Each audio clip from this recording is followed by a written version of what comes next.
Pemirsa, Menteri Lingkungan Hidup sekaligus Badan Pengendalian Lingkungan Hidup Hanif Faisal Senin siang melakukan sidak ke tempat pembuangan sampah akhir yang dikelola oleh perusahaan PT Aspek Kumbong di Kampung Cileungsi, Desa Wanaherang, Kecamatan Cileungsi, Kabupaten Bogor.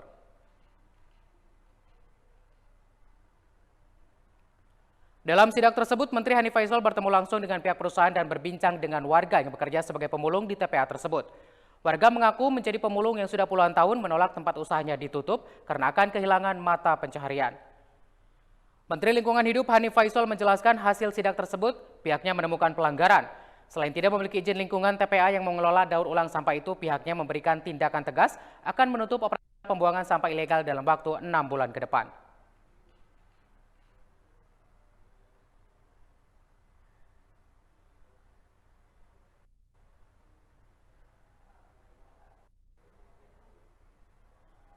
Bahwa Indonesia menghentikan impor sampah plastik.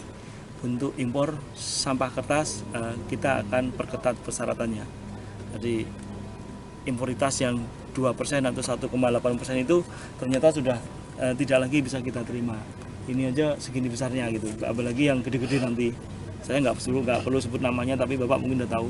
Industri-industri besar yang mengelola bahan limbah dari luar untuk pemenuhan bahan baku kertasnya. Kita juga tidak bisa membabi buta karena sebagian besar hasil kertas itu diimpor, diekspor kembali. Jadi ini perputaran ini yang harus kita cermati. Saya udah lapor ke Pak Presiden. Pemerintah juga akan menghentikan impor sampah plastik dari luar negeri. Bahkan pihak Kementerian Lingkungan Hidup sudah melaporkan masalah ini kepada Presiden Prabowo untuk dihentikan impor sampah plastik dan juga impor kertas yang akan didaur ulang. Informasi selanjutnya dari Sukabumi, pemirsa, Satreskrim Polres Sukabumi tetapkan 2 tersangka yang diduga mempromosikan situs judi online dengan menggunakan akun TikTok Sadbor milik kreator asal Cikembar, Kabupaten Sukabumi, dan dijerat pasal perjudian dan Undang-Undang Informasi dan juga Transaksi Elektronik atau Undang-Undang ITE dengan ancaman hukuman 10 tahun penjara.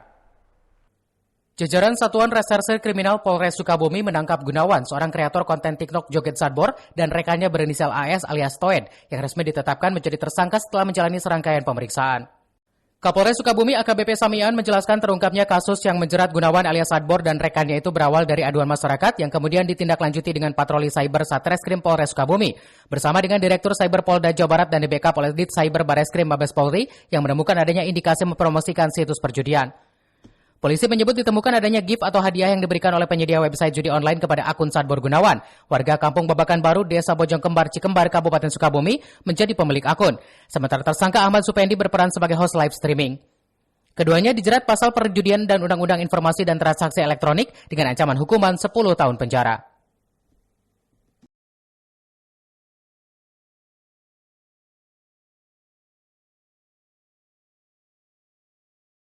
Lakukan patroli cyber, kita dapatkan ternyata ada gift yang diberikan oleh penyedia website judi online, di mana live streaming dilaksanakan pada hari Sabtu tanggal 26 Oktober 2024 pukul 13.30 sampai dengan pukul 16.00 di Kampung Babakan Baru, Desa Bojongkembar, Kecamatan Cikembar, Kabupaten Sukabumi.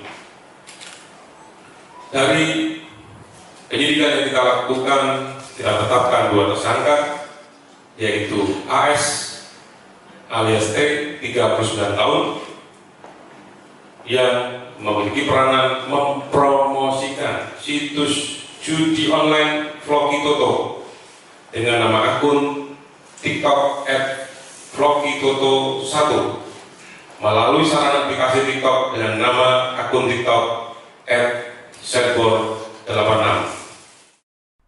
Ya pemirsa, demikian informasi-informasi yang bisa kami sampaikan untuk Anda yang sudah dihimpun tim redaksi. Terima kasih atas perhatian Anda. Sampai jumpa.